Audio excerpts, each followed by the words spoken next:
आज की ऑनलाइन कक्षा में उपस्थित सभी विद्यार्थियों का हार्दिक स्वागत अभिनंदन। मैं डॉक्टर चंद्रलोचन त्रिपाठी, प्राचार्य राजकीय कन्या महाविद्यालय बहरोड। आज हम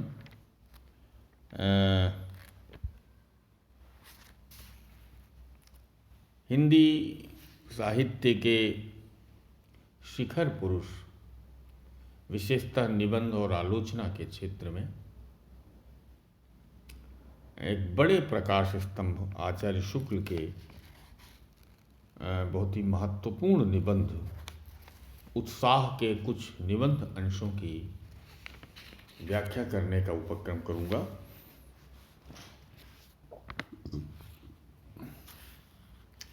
आप सबको मालूम है, ये बीए प्रथम वर्ष द्वितीय प्रश्न पत्र के अंतर्गत, बीए प्रथम वर्ष सामान्य हिंदी के अंतर्गत आचार्य शुक्ल का उत्साह निबंध, जो कि बहुत पठनीय महत्वपूर्ण निबंध है,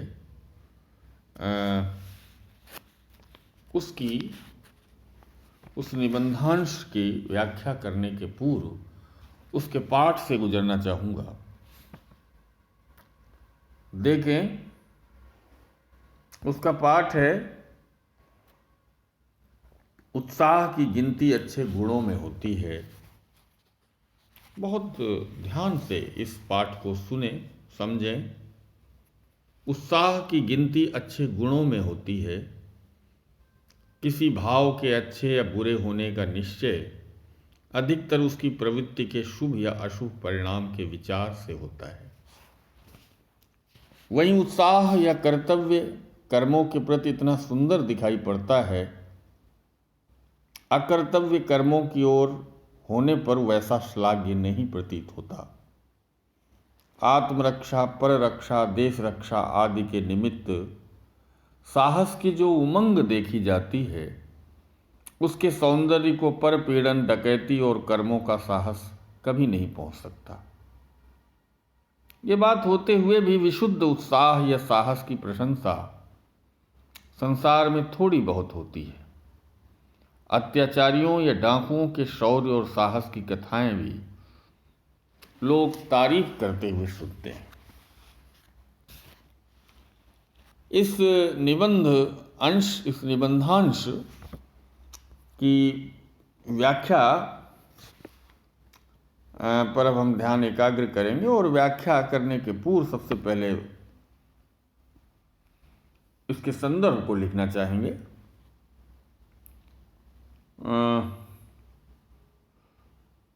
हिंदी निबंध विधा के, हिंदी निबंध और आलोचना विधा के शिखर पुरुष आचार्य रामचंद्र शुक्ल की निबंध की महत्वपूर्ण कृति चिंतामणि भाग 1 के उत्साह नामक निबंध से यह निबंधांश, यह गद्य अवतरण गृहीत है। प्रसंगतः इस निबंध में और खास करके इस गद्यांश में लेखक ने, निबंधकार आचार्य शुक्ल ने, आनंद से कर्म की उत्तेजना होती है, यानी आनंद किस प्रकार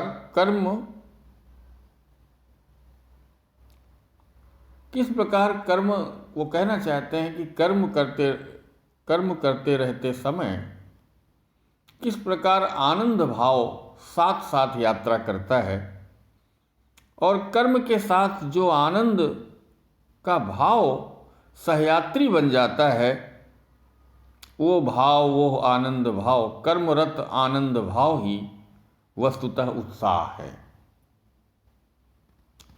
अब इसकी हम व्याख्या को देखें। आचार्य शुक्ल ने इस मनोविश्लेषणात्मक निबंध में उसके सामाजिक सरोकार को दिखाया है कि समाज जीवन में, मनुष्य जीवन में, इस लोक में उत्साह का स्वरूप क्या होता है, उत्साह की भूमिका क्या होती है।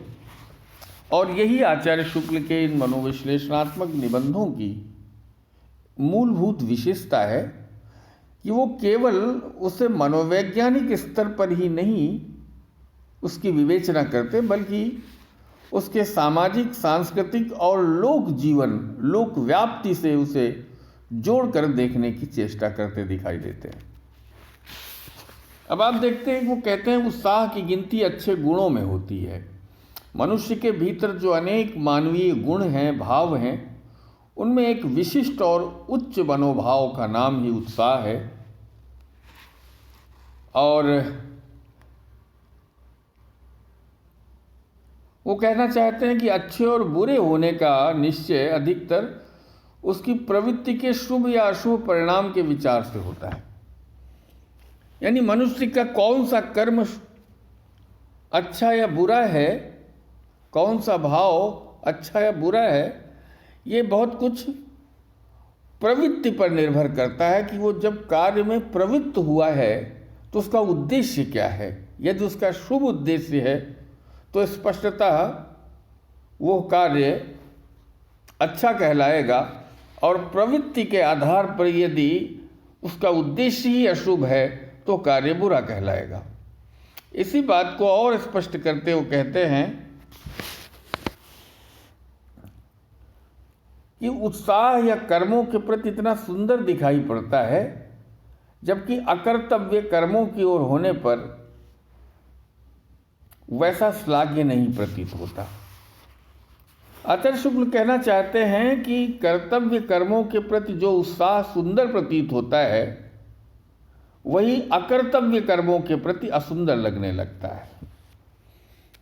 अब इसकी व्याख्या करें तो देखें, वो कहना चाहते हैं कि जो करणीय कर्म है, जो कर्तव्य है हमारा, अगर उस कार्य को हम करते हैं, अगर हम किसी बुरी बात का, किसी समाज विरोधी बात का विरोध करते हुए कर्मरत होते हैं, तो उसका प्रभाव सुंदर लगेगा, उसका प्रभाव सुंदर दिखाई पड़ेगा और वो कर्म भी सुंदर होगा। लेकिन जो अकरणीय कर्म है, समाज के लिए घातक है, बुरा है, वो स्पष्टतः असुंदर कहलाएगा। आत्मरक्षा, पररक्षा, देश रक्षा आदि के निमित्त साहस की जो उमंग दिखाई जाती है, साहस की जो उमंग देखी जाती है, अब यहाँ पर उसकी सामाजिक सरोकारों से उत्साह को जोड़ते हुए आचार्य शुक्ल अपने निबंध की यात्रा में हमें यात्री बनाकर आगे बढ़ाना चाह रहे हैं। क्या वो कहते हैं कि जब हम कोई कर्म आत्मरक्षा के लिए करते हैं, पर रक्षा के लिए या देश की रक्षा के लिए, यानी जब हम एक बड़े उद्देश्य से प्रेरित होकर कोई कर्म करते हैं, तो साहस भरी उमंग मनुष्य के व्यक्तित्व में दिखाई पड़ती है, और ये उमंग ही वो उत्साह का संचरित रूप होती है। जबकि उसके सौंदर्य को अगर हम देखें, इस उमंग के, इस उत्साह के सौंदर्य को हम निषेधात्मक कर्मों की ओर देखें, यानी जो अकर्तव्य कर्म हैं, जैसे दूसरों को पीड़ित करना, डकैती, तो उन कर्मों का साहस कभी नहीं पहुंच सकता। यानी जो अकरणीय कर्तव्य हैं, उनको यदि हम करते हैं तो स्पष्टतः हमारा जो कर्म है, कर्मों के प्रति जो हमारा रूप है, वो असुंदर लगने लगता है।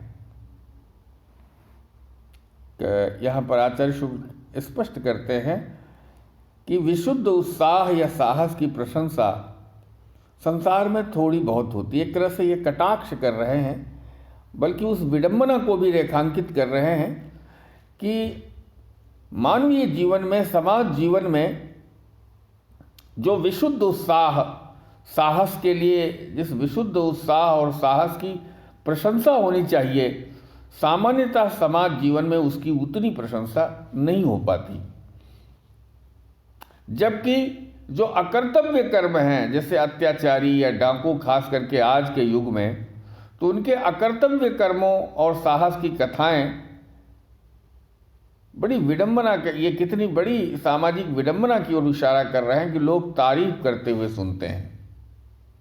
शुक्ल जी के अनुसार साहस दोनों रूप धारण करता है, कर्तव्य कर्म की ओर और अकर्तव्य कर्म। अकर्तव्य कर्म वो है जो समाज के लिए घातक है, अकरणीय है, और कर्तव्य कर्म वो है जो समाज के लिए करने योग्य है।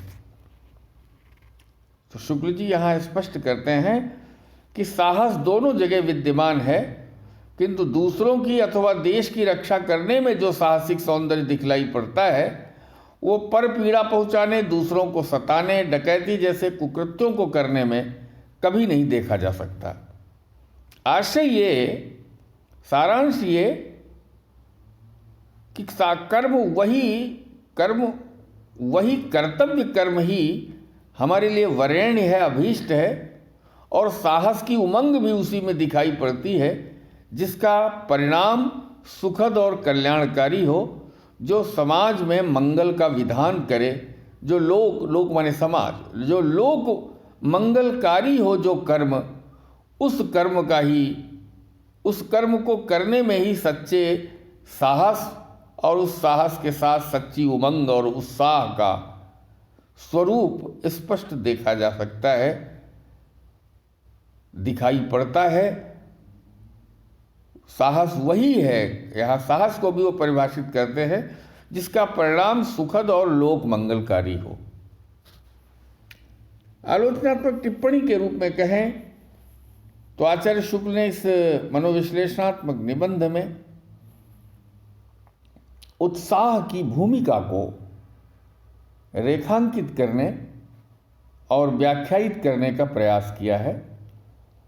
उसे दो रूपों में दिखाया है कि साहस का जो स्वरूप है वो दो रूपों में, सुंदर और असुंदर रूप में दिखाई पड़ता है। सुंदर वो तब कहलाता है जब कर्तव्य कर्म में हम प्रवृत्त होते हैं, समाज के लिए जो करणीय कर्म हैं, जिनको कि उन्होंने स्पष्ट भी किया है, जैसे आत्मरक्षा है, दूसरों की परोपकार के लिए, दूसरों के कल्याण के लिए जो रक्षा की जाती है, या देश रक्षा का प्रश्न है, देश रक्षा से जुड़े हुए कर्म है, वहाँ साहस का स्वरूप, साहस का प्रभाव और साहस का परिणाम सुंदर दिखाई पड़ता है। जबकि अकरणीय जो कर्म हैं, अकर्तव्य कर्म जिन्हें उन्होंने कहा, ऐसे कर्मों को करते समय जो साहसिक सौंदर्य है वो असुंदर दिखाई पड़ता है। कहना न होगा कि आचार्य शुक्ल ने इस निबंध में